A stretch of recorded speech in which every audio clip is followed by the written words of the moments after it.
Yeah. Welcome back to the I'm a Good podcast. Well, Dan, it's nice to hear the sultry sounds of that little piano intro.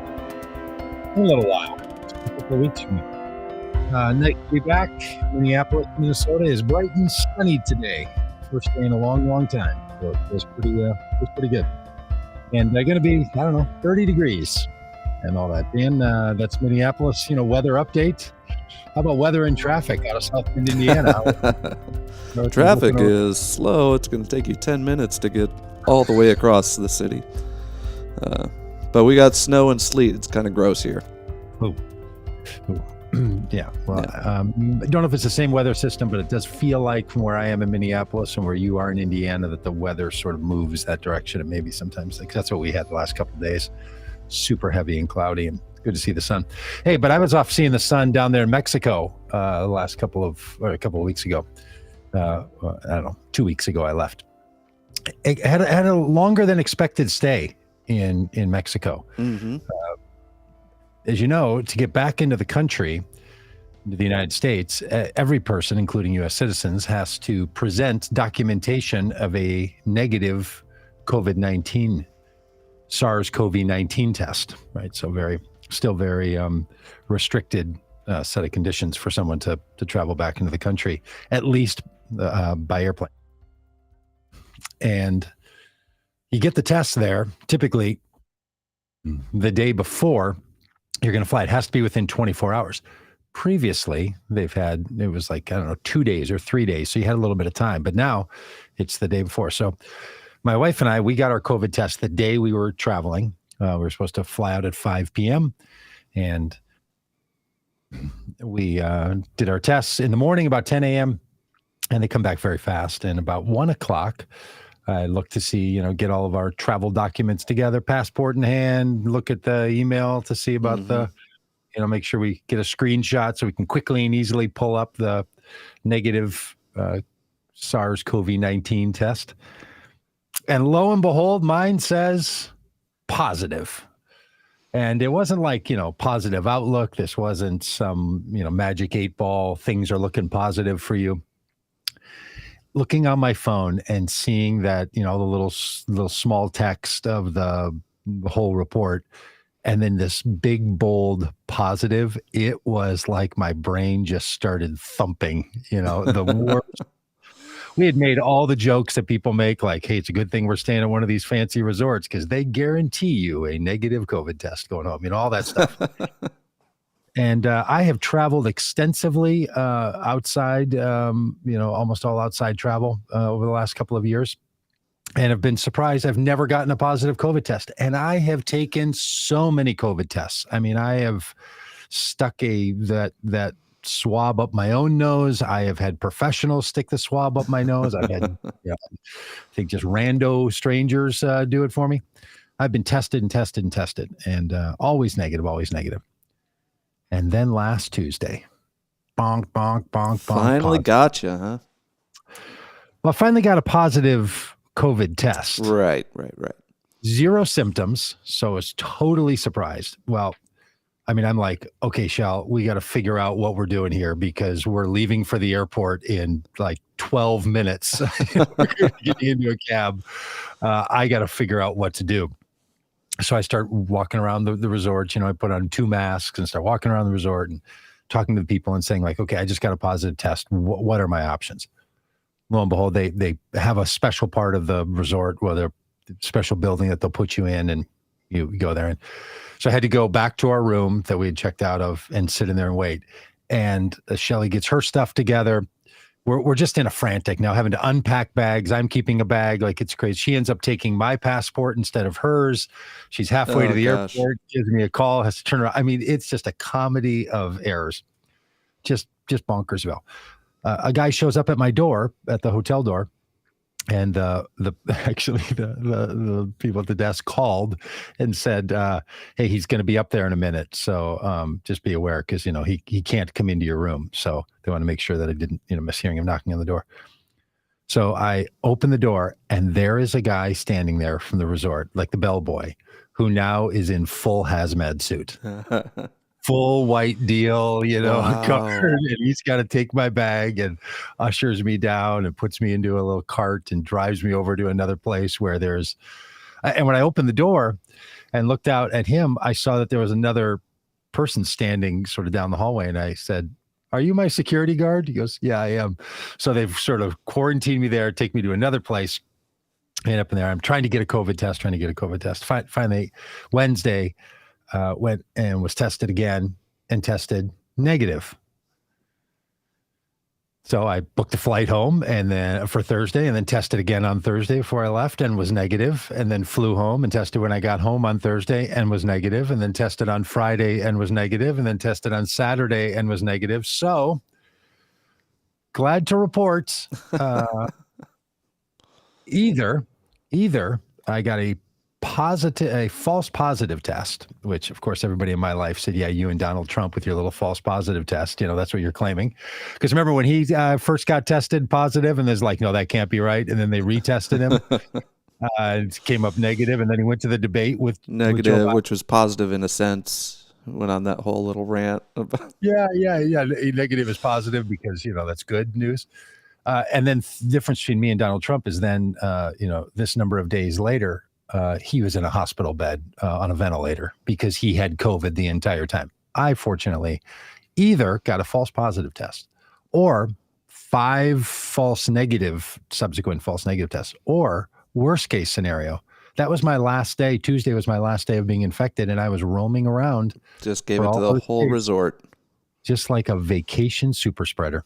Yeah. Anyway, feeling fine. Always have felt fine. Really think about all the people who didn't fare as well when they got their positive test. But it's just had me thinking a lot about all these tests. And, I remember back in December, I was trying to get a test because I had driven across the country and wanted to get a test when I got home, and could not find a test for my life in Minnesota because they had, the government did not force the test makers to continue to make tests through the fall. So they were out of them. And now, I went online and ordered them from the government, and they came in 2 days. So now we're awash in tests around my house. As it should be. You should be able to get a test anywhere, anytime. Totally. Yeah. I've had a little cough for the last few days and tested negative thanks to the kit that the government sent me when I signed up. So a little symptomatic, but maybe it's a false negative. I don't know. This is the hard thing. And, and I've been of the opinion false negatives happen because it's hard for it to find the virus in your body. That's a thing that's difficult with any kind of a liquid based test like a swab.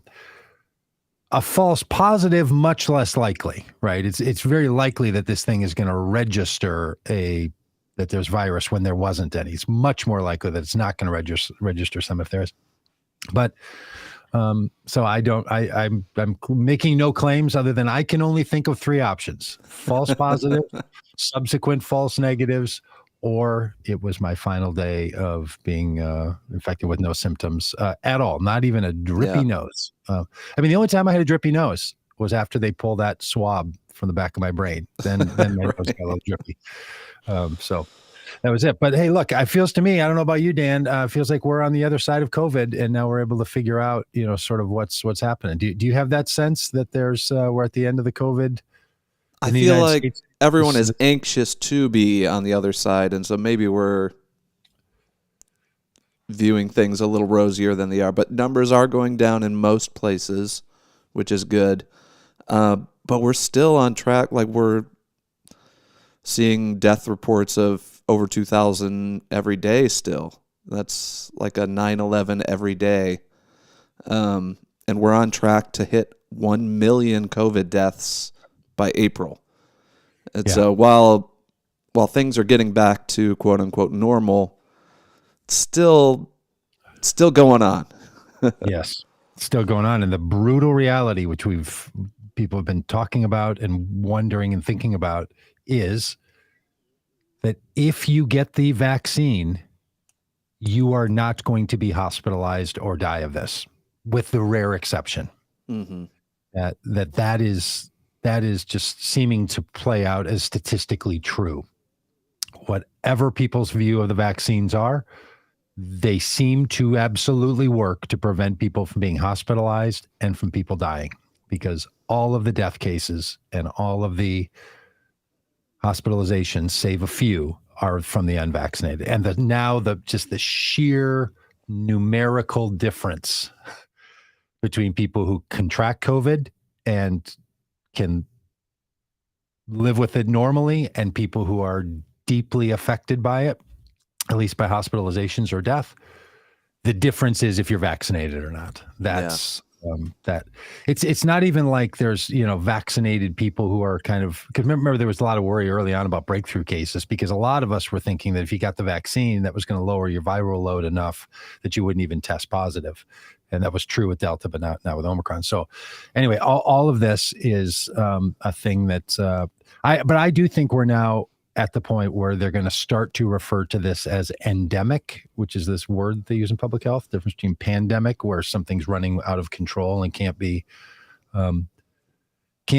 limited without severe human behavioral change, to something that we can figure out how people live with this. And there are multiple responses, from medications and treatments and hospitalizations and, of course, vaccines to help people not experience all this. So I think we're really, like 2 years ago to the day, you and I were on a bus somewhere around this day, I think, in traveling the country trying to stop the other pandemic that was running through the Republican Party of people voting for Donald Trump. And I think we were like in South Carolina or something like this, making our way down to Florida.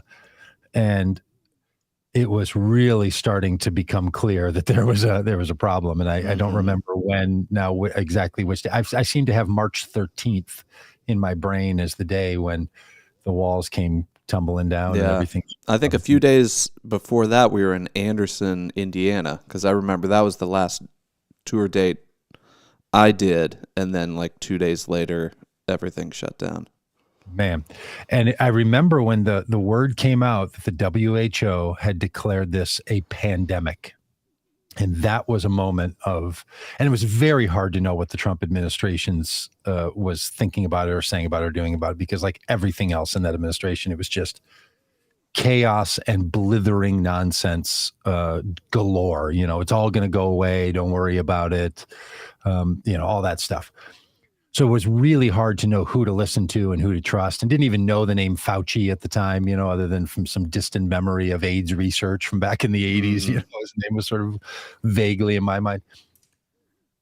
All of a sudden, the WHO saying it's a pandemic, that's a big deal. And so I think that when we reach a point where it can safely, by public health standards, be declared endemic, not the end game, but something you live with, that is actually a big deal. And I have a lot of people in my life who are very COVID cautious by their own statement, and they really don't want us moving on so fast. But I think it's going to become something that we're going to start to live with and move on from, and maybe people like me who are 3 times vaccinated contract the virus and never have symptoms. I don't know. Maybe that's just sort of how it's going to go. And, maybe now I'm super immune, like the super immune people that have been vaccinated and have it and feel like, wow, they're really great. And there's still a lot of vulnerable people. Mm-hmm. And it's good to remind ourselves there's a lot of vulnerable people for a lot of health issues.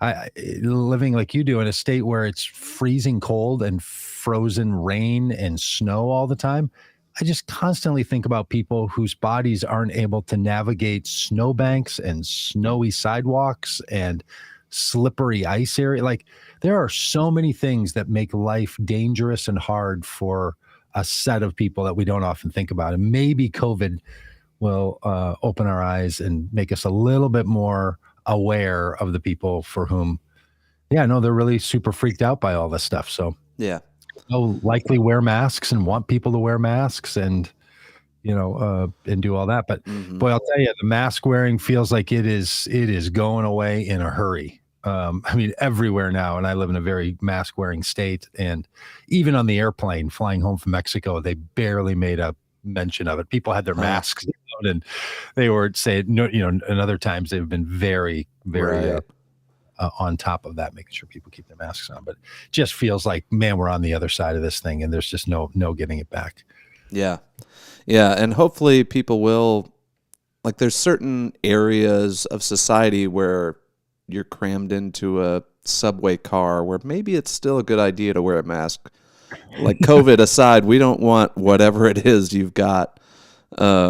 So maybe there's still some things that can stick around that will protect vulnerable people. But I think the mandates are gone. Yeah, there's no getting that back. This is what's going to raise a really big question for us about the best way to deal in public health, the best way to deal with airborne viruses. Is it to be infected to a degree that your body is ready to respond, or is it to be someone who doesn't take in those airborne responses? And there's some public health people that I've heard of that are like, look, they're concerned about people being too protective because your body needs to build the immunity. Like, our bodies are supposed to and are designed and are able to take care of viruses. There are times where a very aggressive virus or a very weakened immune system isn't able to do that. But for the most part, your body is supposed to take care of that. And this is kind of the difference between the people who, don't let their kids be around others that are sick and the people that are like, the kid's going to build some immunity to the cold. That's what's going to happen. This is how it goes. I think that conversation is yet to come in our society and will be happening not just for that brief period of time when parents first put their kids in school and they start coming home with a runny nose, or every, elementary school teacher, as you know well, that comes home, in the start of the fall with like, oh my gosh, I've got the fall cold again because we're all back in this place. That's going to become its own conversation in our society. And I think we're probably worse off now in being ready and able to have that conversation in a healthy way than maybe we've ever been. Yeah. Yeah. And what's funny is as all these mandates are lifting, there's this trucker convoy. I don't know if you've been paying attention to the trucker convoy that's maybe now in Washington, D.C., protesting vaccine mandates and mask mandates that haven't really existed at all in the United States. And what few have are lifted. Yep. Look, the freedom convoy thing, like if your big cry for freedom is you don't want public health people to put public health measures into effect, that's just going nowhere. Like, that is just like, social movements, they need to be rooted in something that people actually want. I mean, what's the ultimate end of all that nonsense? We don't want public health to exist. We don't want public health mandates. We don't want spinach being pulled from the market. We don't want Tylenol being regulated. We don't want masks to be worn by general population in certain high impact moments. That's just, I don't know. For the very small group of people who are so bothered by the fact that the government won't tell me what to do or tell my kids what to wear on their face, that is just going nowhere. Now, I will say, I've been hearing politically that there's a whole lot of really mad parents wanting to blame Democrats for their kids having to wear masks in school. And I don't know where all that's going to go, but this idea that there's one, it is just, there are so many things, though, and I'll probably get to the second thing I'd love to talk about today, which is the former Attorney General. There are so many things in our world right now that I truly cannot bring myself to understand or get myself to understand what's the end game here. Like, what would you rather have, right? Every social movement has a series of demands, either implicit or explicit. I don't know what this freedom convoy wants. I don't know what the anti-mask people want. Freedom. Want freedom, Doug. I want freedom.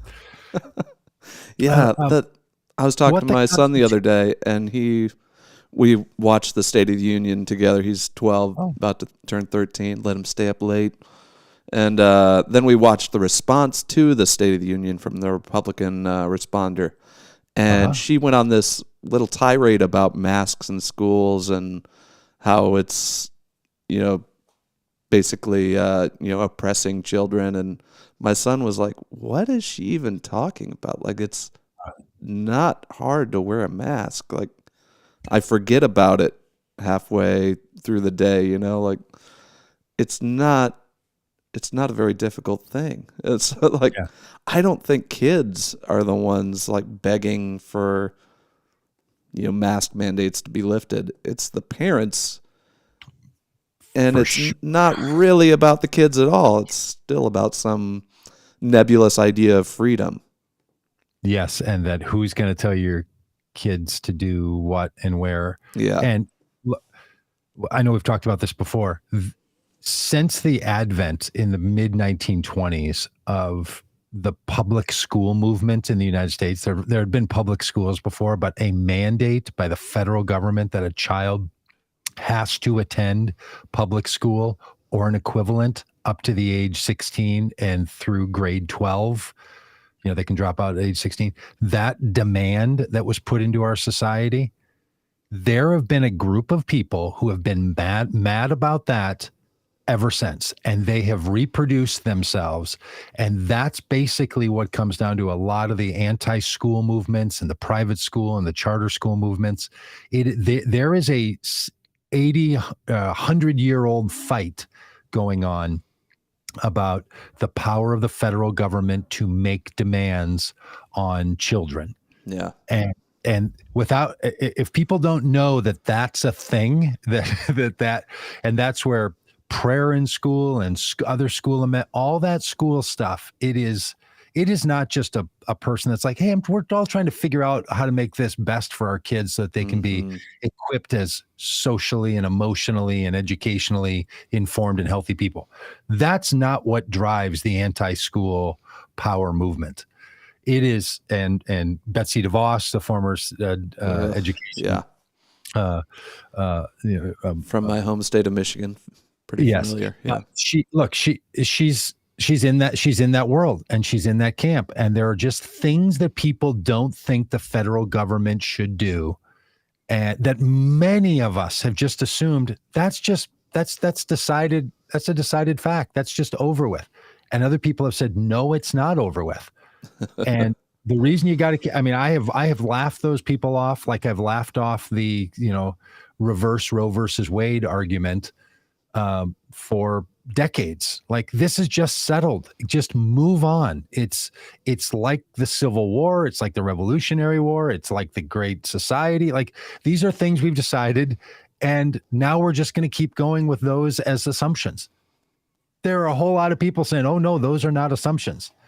And the anti-Roe versus Wade people worked until they finally got the people in the position to threaten it, which they're going to.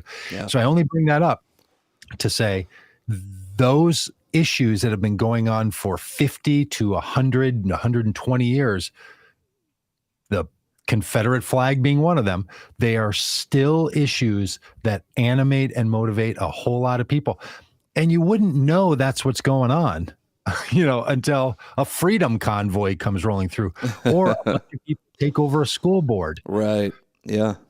Yeah. We met a woman. Go ahead. I was just going to say, at this point, it's a concerted effort to take over local school boards to initiate change. Yep. Yeah, that's where they're going to do it. We were at this, and we were on vacation in Mexico. A couple of people were sitting next to us at something and said, oh, what brings you here? And this woman said, we're from Iowa. We're from Minnesota, all this, like, it's like 4 questions you ask somebody, like, how long's your vacation? Where are you from? Yeah. How cold is it? And, have you seen the server? Like, those are the 4 questions that you basically ask. Well, it turns out this particular person in central Iowa is a special ed instructor.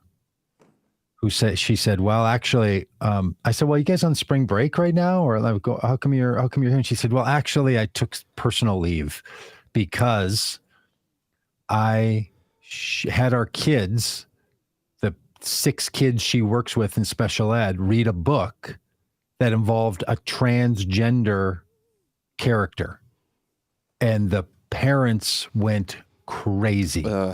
Yeah. Are having her fired or removed from the school. The superintendent and principal won't stand up for her. It's full on. And so we just had a whole conversation. We ran into these people 3 or 4 more times over the course of the vacation, and just heard more and more of the story.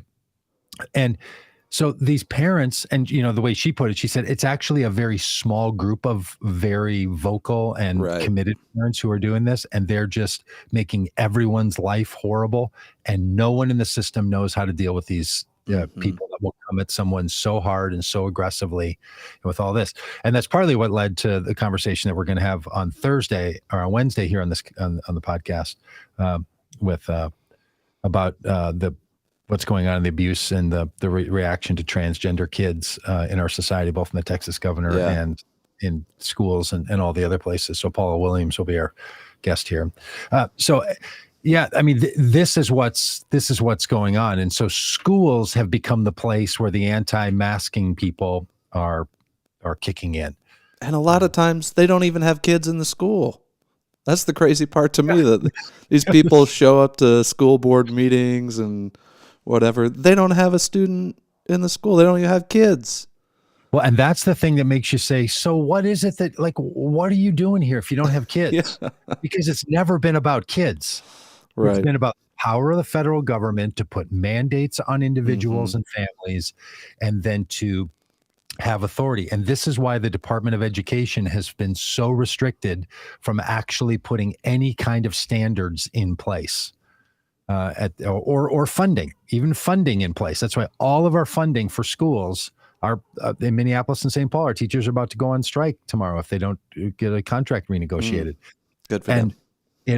It all has to go, regardless of what they want. Good idea what they want, but they deserve it. Right. Doesn't matter.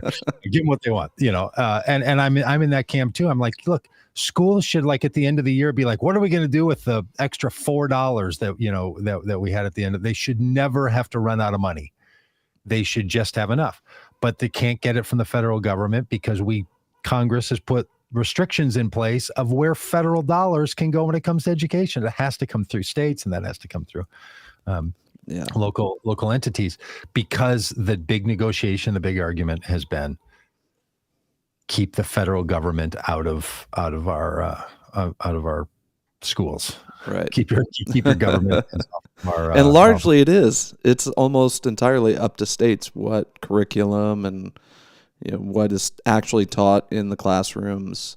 And so all the states' rights arguments are like, well, that's kind of what it is. So I don't know what level of freedom you're hoping to get to, but and that's where if people want more on this conversation, our little chit chat we had about libertarians, we'll take you down this road. It starts with the federal government, keep the federal government out. And then it moves to the governor of the state, keep the governor out of our schools. And then it moves to the county. Don't tell the county, have the county tell you. It gets down to the local school board. And now where it has moved is, I don't want the school board telling me what my child's going to read, what their education's going to be. Or even what's going to be available in the library. Now it's the individual parent. So these people are wanting to pass these things like a parent's right to decide their kid, almost like it's homeschool delivered through the public education system. Yeah. So it starts with keep the federal government out, and then keep the state government out, and then keep the county government out, and then keep the school board out. And now it's just down to each individual parent. And that's the logic of where it goes. And in my view, all of these keep the government out of my business. They all move in that ultimately in that direction. And then in the end, no one actually wants that, right? You want the schools to be funded by the power of the government taking through legal taxation the money to pay for education of kids. You don't want only people who have children in schools making decisions about schools or paying for schools. That would be a very bad way to run schools, right? Because any given parent would be involved for, I guess, 12 to 25 years, depending on how they spend spread out their given children. So that's not what we do. We don't do education via parent demand. Now that, it might make somebody listener not listen to a episode of a podcast. It cost the guy running for governor in Virginia, the governorship of Virginia, when he said, actually, parents, shouldn't be telling schools what to teach. And people blew their minds. Yeah. Because, and look, here's the other thing, Dan. Truth be told, I mean, your betrothed is a school teacher, right? Your wife, your partner. I don't know how you guys refer. I don't know. People refer to anything anymore. I mean, I just call somebody, wife or husband. What grade does she teach? Are you willing to? Seventh grade social studies. Okay. How many students does she have? She has like 140 throughout the day. So okay, so of the 140 students, how many of those parents? Let's say there's 280 parents, give or take a few. How many of those parents do you think know your wife's name? And know she's a seventh grade? Like maybe 3. I mean, somebody who had 4 kids go through school. I was hard pressed. I saw at the mall by our house back when our kids were in school. They had they used to put ads up and then things like how to find your way around the mall, little maps. Mm-hmm. They had this one ad campaign that had pictures of famous people. I don't know, musicians or athletes, and it said, do you know her name? And I don't know who it was, somebody, Marilyn Monroe or something, and then some famous athlete. And then the bottom says, can you name your child's 3rd grade teacher? It's like, nope. Yeah. I saw a meme that was like, you didn't show up for the parent teacher conference. You didn't sign up for the PTO. You didn't respond to emails. But all of a sudden you want input on what books we read and what curriculum. Like, okay, you weren't engaged at all, but now you want total control. And I felt like we were pretty engaged parents. I mean, my wife was even more engaged than I was, and actually led up a little committee to try to get more healthy food for school lunches, which ultimately turned into removing the vending machines, which caused our children in their school years all kinds of angst as the other Your mom kids did this to us. Your mom. Yeah, so something you probably, you don't, as a teenager, you don't want your parents taking credit for, even though they had something to do with it. All of that to say, there's just so much that doesn't make sense. And it's not about the individual kid or the individual parent or the individual book. It's about who gets to say and what's happening. Right. And then to hear these folks, and I'm referring to them now in derogatory these folks terms, but hearing these folks who are all against schools and all of this, doing it on some kind of moral grounds, just really, grinds my gears. Grinds my gears. Hey, you know what else ground my gears? Okay, so last night at, I don't know, 10:30, I'm sitting on my couch, the very same couch that I still own where I had an emotional, life-changing meltdown watching the election of Donald Trump happen. I had my hands pressing against my eyes, trying to relieve the pressure in the back of my head, having watched Bill Barr be interviewed by Lester Holt on NBC. And let me just say, if this podcast ever interests you for a moment, you should watch that interview with Lester Holt. Watch the whole thing. I don't know how you get to watch it. Now, I don't know if it's going to be in bits and pieces on the internet or whatever. I recorded it on a DVR because, that's what 55-year-olds do. It was so disturbing, Dan. I cannot tell you. I mean, I was saying to Shelley, I said, here's what I know from all of my years of being a pastor and doing personal people work. One should be concerned when they're saying out loud too often, those people are just crazy, because you're probably the one who's crazy when you think everybody is crazy.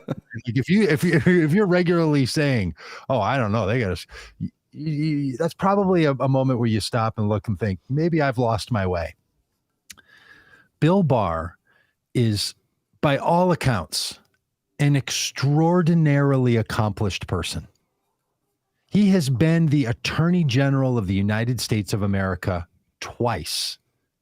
He is an accomplished lawyer. He is a smart person. He is well-traveled and well-informed. And this interview was terrifying.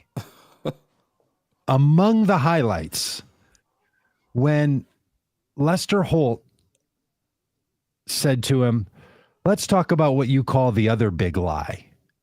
And Bill Barr laughs and goes, oh, which one? And Lester Holt says, well, the one you write about in your book, the big lie that Black Lives Matter. He goes, oh, yeah, I think that's totally a cop-out. I think it's totally a big lie. Black Lives Matter. And then he goes into this thing about the statistics don't hold up. Police arrests don't happen more in these places. And then Lester Holt presses hard and says, do you not recognize that there's systems that are racist in our society that are holdovers and built-in biases? And he said, no, I think racism is an individual personal thing in someone's heart. Police are not racist. That's the cop-out. It's just an individual action. Can't be a system. Ugh. So that's in there, right? And look, somebody can agree or disagree with the phrase Black Lives Matter. They can agree or disagree with the organization. They can cheer on the movement as I do and feel like you're part of it, or you can distance yourself from it. For sure, every movement should take every critique that it deserves. Of course, absolutely. When someone with the level of accomplishment and world experience as Bill Barr says, not only with a straight face, but with a chuckle in his voice, systemic racism is the big lie. Wow. Chilling. Yeah, and to be the top lawyer of the United States government saying that. Chief law enforcement officer, duties given from the president as the chief law enforcement officer. These two guys, who was the attorney general during the racial reckoning of 2020, who was the attorney general when Trump cleared Lafayette Square, or they had it cleared, and then he marched out there with Trump and stood with him when Trump held up the Bible, and now says in the interview, I didn't want to be there, but didn't have the emotional or positional or human capacity to say no. Yeah. Who has been the attorney general, Bill Barr, under George H.W. Bush and then under Trump, and said, so I know the difference, and said I was in the White House when I was the attorney general the first time, 6 or maybe 7 times. I was in the Oval Office scores of time with Trump. That's not supposed to happen. And Bill Barr can't seem to not let it happen. At another point, I'm going to rant for a second. At another point, Bill Barr literally says, I told Trump, I think you're going to lose this election if you keep going on and on about, this and that, in 2020.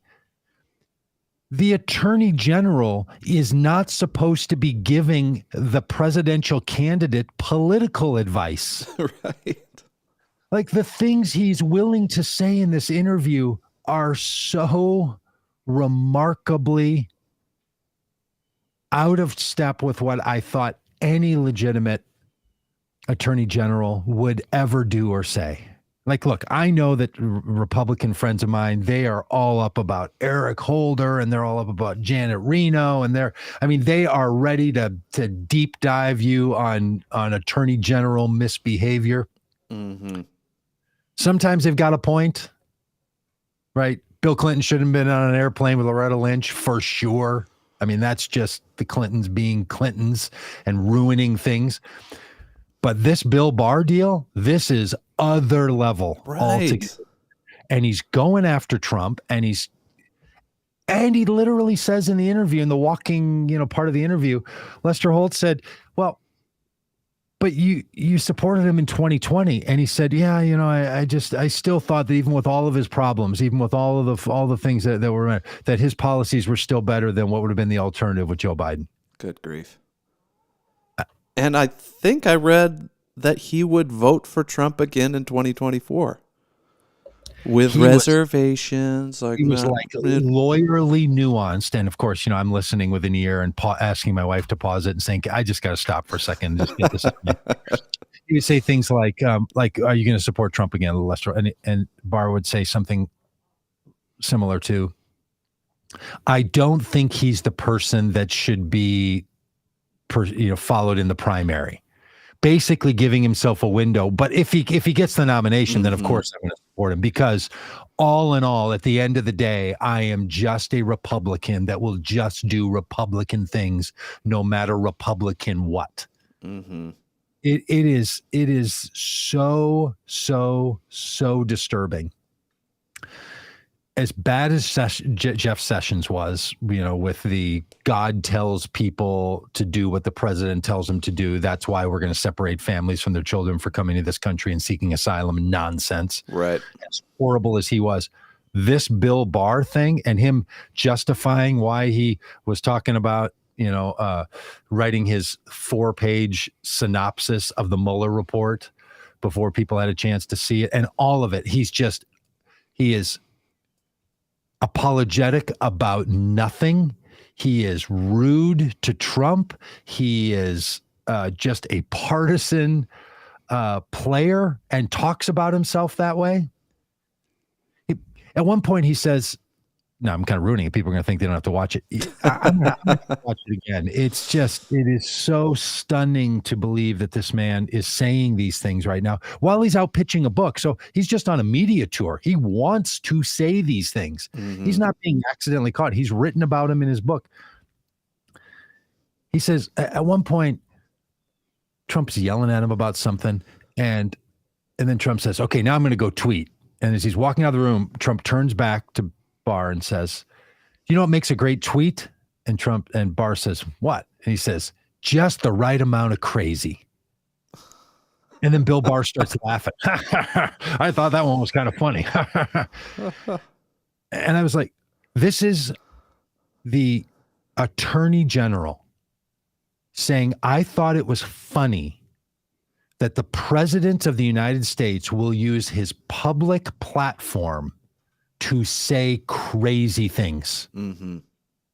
And I thought, not only is that funny, that doesn't disqualify him from being the president. Yeah. Now he differs with him on the results of the election. He says this is just clear. He was poorly served. He lets Trump off the hook by he was just taken in by a bunch of ne'er-do-wells, that were around him. So what does that say about Trump? That he's so feeble of mind and will that he listens to Rudy Giuliani and Jason Miller? He's the president of the United States, for crying out loud. He's got access everything he needs and wants to know about nearly anything that has to do with the election and his campaign. So it is so disturbing to know that. And this is why I just sat with my head in my hand, just thinking maybe I'm on the edge of just slipping into, Goofsville here, because I mean, I watch too much TV on Sundays, including Chris Christie and then Bill Barr. And I'm just like, these are both people I disagree with so profoundly, but they're not fools, right? Oh, one of them. No, they're both fools. It's foolishness at the highest level. So I don't know. Yeah. I'm going to have a very hard time. It was like scales falling off my eyes again. And this is why I find it just so dangerously impossible that Republicans get to be in charge of the federal government again. Because if guys like Bill Barr are not legitimate, then what are we stuck with? I mean, truly, a guy with that kind of pedigree should be like former attorney generals. You should be able to bring them in and be like, okay, we're going to be all right, because there are just people who care about something more than just the sheer politics and the stupidity of this and that. Yeah. And they have a backbone and they'll do the right thing. Well, that was the whole premise of the Trump presidency, right? That the grown-ups in the room will temper Trump and everything will be okay. But the grown-ups in the room were people like Bill Barr.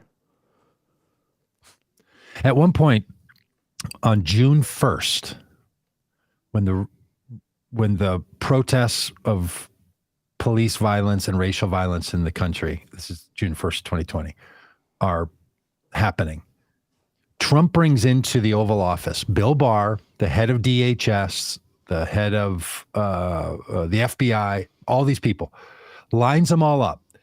And Bill Barr says, he just looks at all of us and he's screaming at us, you're a effing loser, an effing loser. You're an effing loser. We got to, like, just raging at these guys, calling them losers. Bill Barr keeps working for him. Yeah. Bill Barr doesn't come out and say, look, I just want to make it clear to the people of the United States what's going on, how this, like, there is, and then just hauled out and held up the Bible, and that's all in that same window of time. And General Milley is another guy in there. He's screaming at a 5-star general, you are an effing loser. I mean, he's so unhinged, Trump, by Bill Barr's statements, and then Barr does nothing about it. Even when Trump demands his resignation on December 1st after the election, when Barr is saying there's no fraud, then Trump says don't resign, and Barr stays around for another 2 weeks. Like the lack of spine and self-dignity, like just to let this guy walk all over you and say horrible things to you or about your wife. Like Ted Cruz continuing to be his lapdog after Trump made fun of his wife. And I can't imagine that. I cannot imagine. I mean, these are behaviors truly that I think and hope that I would quit any job being treated that way. Yeah. And I know, look, there are a lot of people who are abused by people in their family. They're abused by, men and women bosses. This just goes on. I know it. But I want to believe that someone like Bill Barr doesn't need the job any longer. Mm-hmm.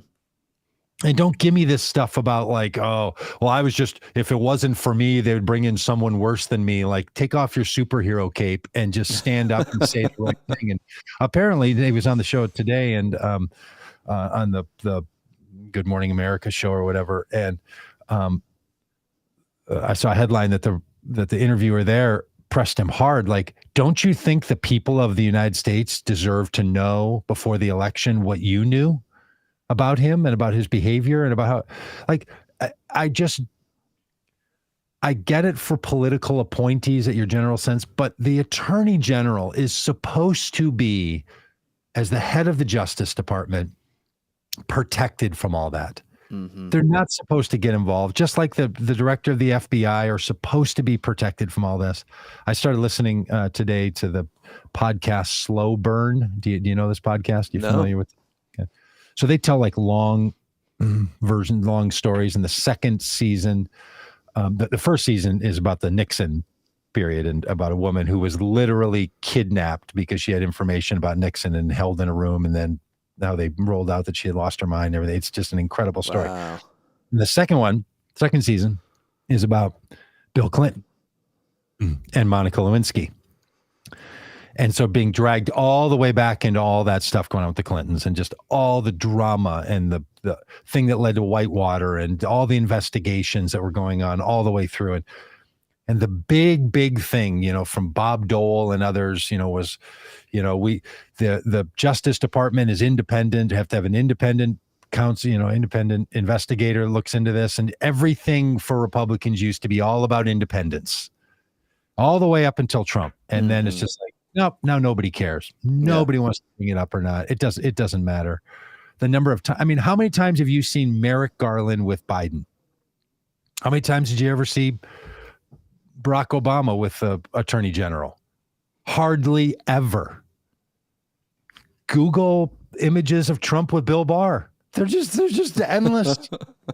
Endless. He touts him out. He pulls him around. He calls him in. He brings him into the office. He's got him in there when there's 20 people in the Oval Office just hanging around talking about things. It's just running like a casino. Just bizarre behavior. Yeah. All of which, the point being, Bill Barr says, I thought this was totally inappropriate, totally wrong. I wish he hadn't done that. I wish he wouldn't have said these things. I told him multiple times. Like, he raises all of it as But a I serious didn't problem. do anything about it. There it is. Yeah. And what did I do? Not a thing. Mm-hmm. In fact, I didn't even resign until the end of December. Yeah. And look, it's not because of fealty to Donald Trump personally with Bill Barr. Bill Barr is one of these guys, and he talks about it in his book, he talks about it in the interview. He's one of the people that comes out of the Roger Stone crowd, out of the Nixon crowd, that believes that the presidency was weakened after Watergate, and they believe in a powerful executive branch. So he's like, this is just about the office of the president, and that's it. That's what I care about. In the back of Bill Barr's mind, I think he makes this perfectly clear. He's willing to deal with whatever president he has to, because he wants to make sure that the presidency is given ultimate authority in our federal government. Right. He's willing to tolerate all the questionable, illegal nonsense as long as it maintains power. And then wants to come out and have everybody know. But I thought he was wrong about January, about the election. I think he's responsible for January 6th. But he is quick to note, but not at a criminal level. He's not criminally responsible. In a broad sense. Yeah. As the headline says. Yeah. Well, Trump wasn't too happy about this. Trump sent a 3-page letter to Lester Holt ripping on Bill Barr. No surprise, really, that anything that could be deemed as negative, Trump has a problem with. But Barr dismissed the letter as childish in a Monday morning interview. Well, apparently one of the lines on this, in the bullet point here says that Trump claims that his Democratic rivals, quote, broke Bill Barr like a trainer breaks his horse. I mean, look, the guy does have a way with words. Yeah. See, and then he's now just pounding on Bill Barr as if and he actually hated Bill Barr all along, because Bill Barr would not indict James Comey. That was the thing that really got it. I mean, he wanted him to be, going after all these people and doing all these other things.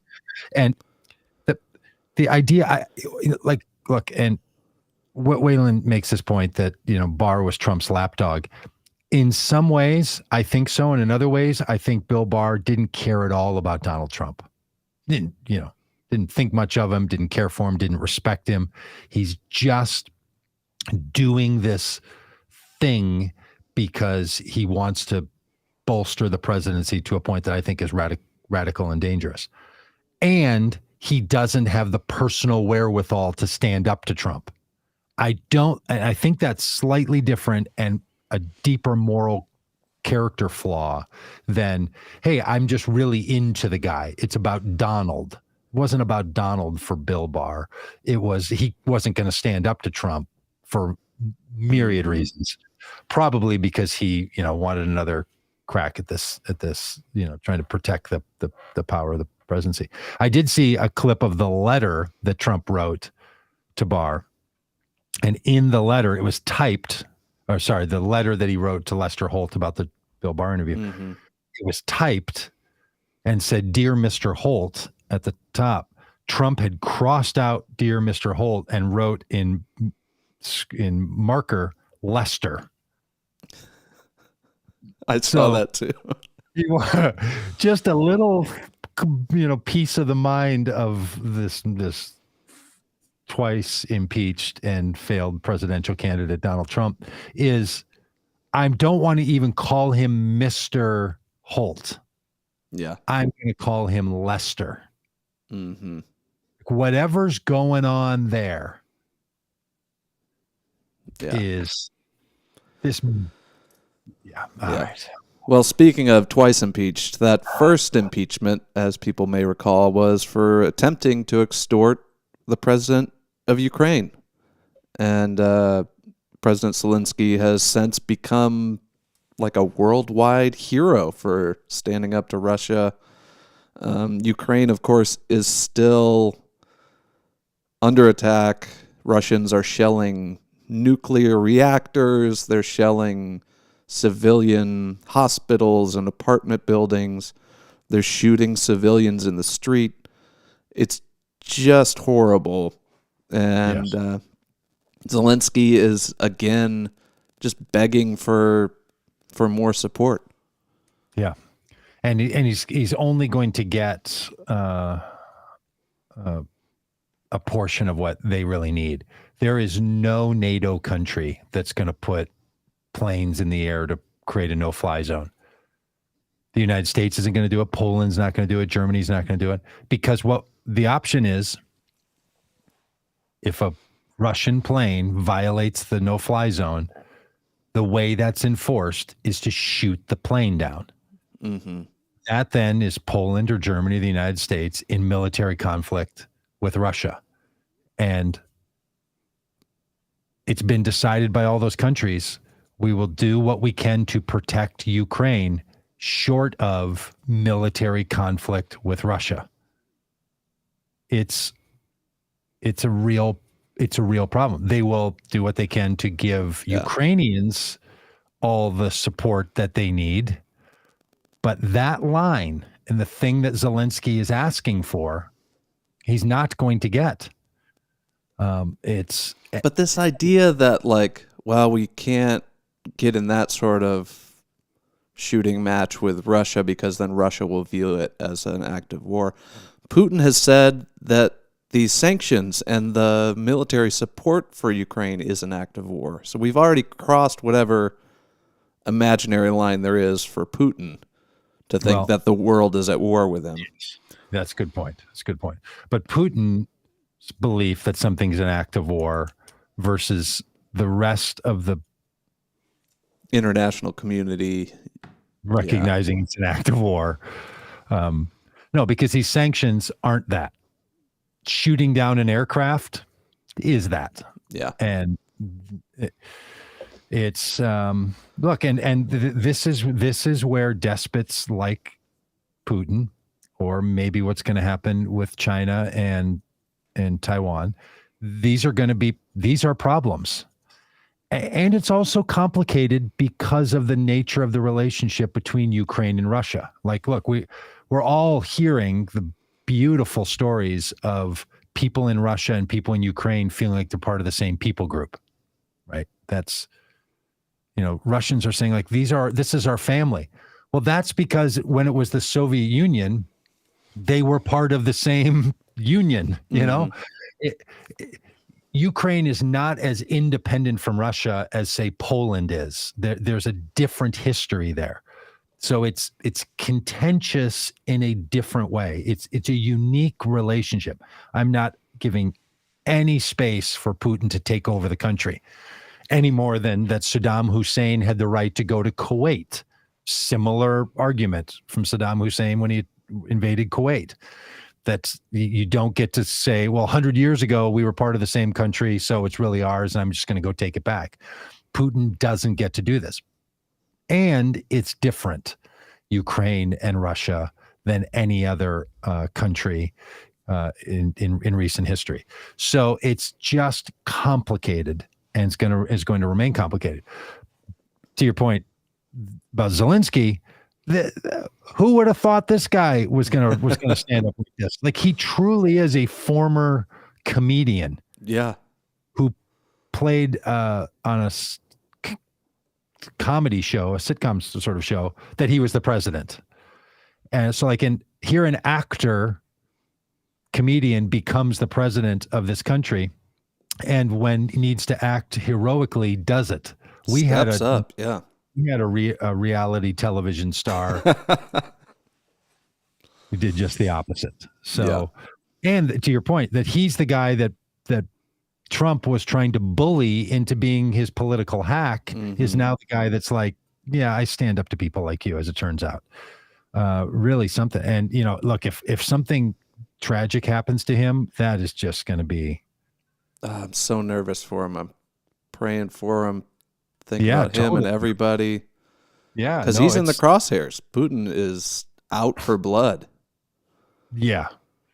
There have been like at least 3 assassination attempts that have been thwarted. Mm-hmm. Yeah, it's and then look, the Ukrainian people, that image, I don't know if you saw the one where the Russian tank or armored vehicle was coming through town and the guy with the Ukrainian flag jumped on it. It was waving the big flag. Oh, that's a great, I mean, just The doing what they can to yeah, fight back. and the nonviolent resistance has Yes. been just wild, doing stuff that I can't imagine doing. I saw a video just today, Russian troops coming down the street and a big group of unarmed Ukrainian civilians marching toward them. The Russians start, shooting in the air saying, "Turn away." And this one guy's like, "No, we're coming through. You're going back." And the rest of the civilians follow him, and they push these soldiers back without violence. It just, I do wonder what the Russian soldiers are starting to think about what their rules of combat are. You think about when the U.S. invaded another country in order to create regime change, right? In both Iraq and sort of in Afghanistan, that was sort of the plan. Very complicated, mixed up, like who can you shoot and who can you not, and all this stuff. Like, these Russians are really in trouble because they probably don't have any freedom to fire on a group like that. It's all being recorded. They know it's going to get out. Like, they're really, the idea that now a social media driven and constant flow of data and information era is the context for this is really different. Yeah. It's like this wedding that, we have that little graphic for this wedding, seeing this article about she walked down the aisle in her fatigues and all the people in their wedding party are standing out there with, citizens with guns in their hands. As somebody who, doesn't appreciate a lot of gun violence, watching these guys stand there and say, but we're still going to get married. There's still a future. And if we have to get married in the middle of this war, we're going to do it. And, we're going to incorporate this in. These little acts of resistance. Yeah, moments of beauty and hope. Yeah, incredible. Do you watch John Oliver? John Oliver? Yeah. Did you see this week when I did? Or a week ago, they tell this. There's this video clip of this Ukrainian older woman. Oh my with gosh! Flower seeds, Yes. who goes up, which is apparently the national flower, maybe, of Ukraine. I think so. And she goes up to this Russian soldier and is just yelling at him, like, "You get out of here! You have no business to be here!" Like, she's just giving him an earful, and he's like, "Ma'am, just get away. Nothing's going to come from this. I'm not making any decisions. Just don't make something bad happen." And she says, gives him these sunflower seeds and says, "Put these sunflower seeds in your pocket so that when you die on this soil, something beautiful grows up."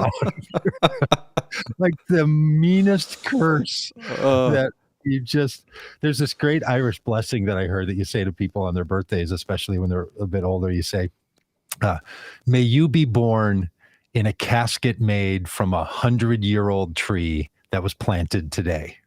Right. It's great, like, lyrical way of saying, "May you live for another 100 years." Yeah. This is like the opposite of that. Put these sunflower seeds in your pocket so when you die on our soil, we have some beautiful flowers that grow up in this spot. Yeah.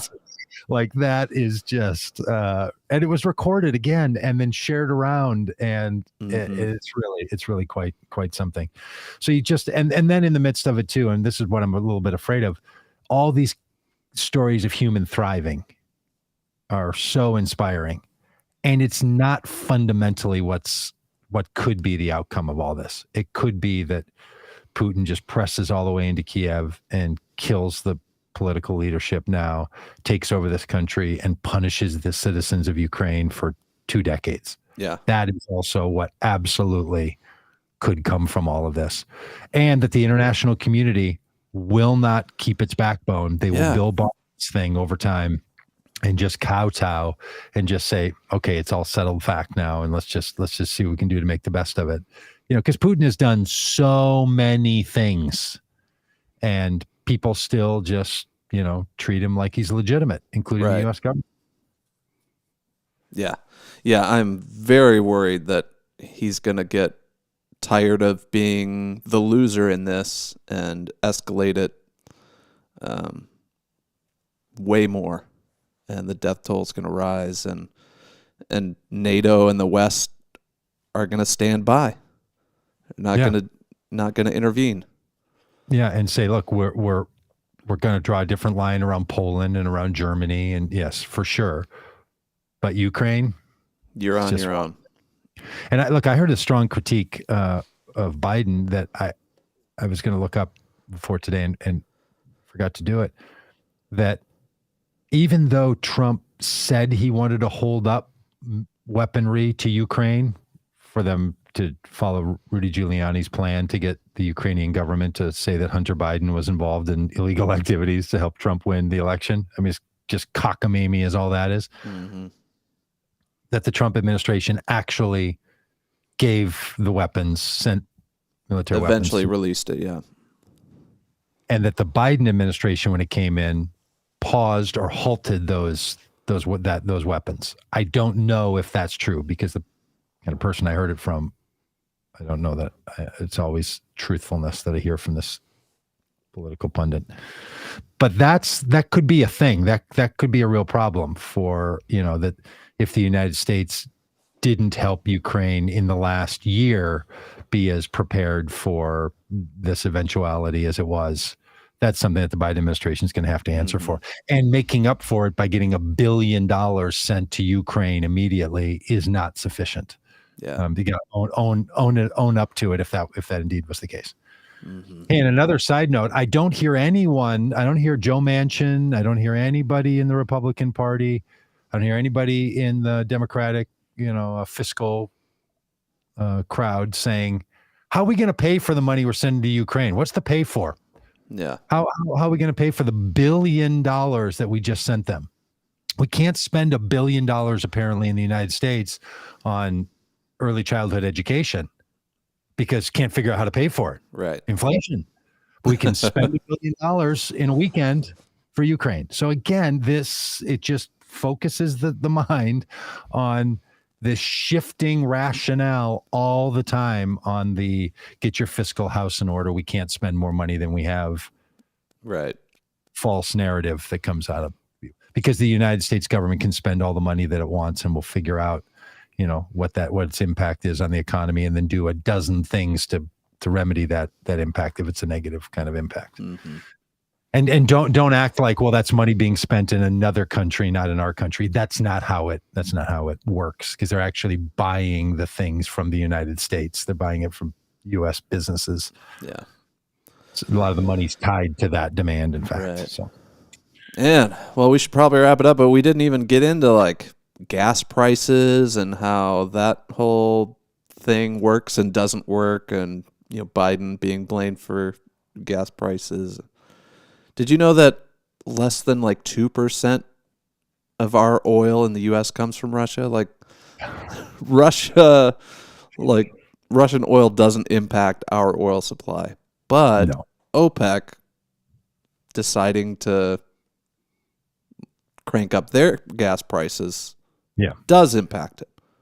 Yes. So gas prices are impacted by crude oil, by refinery costs, by transportation costs.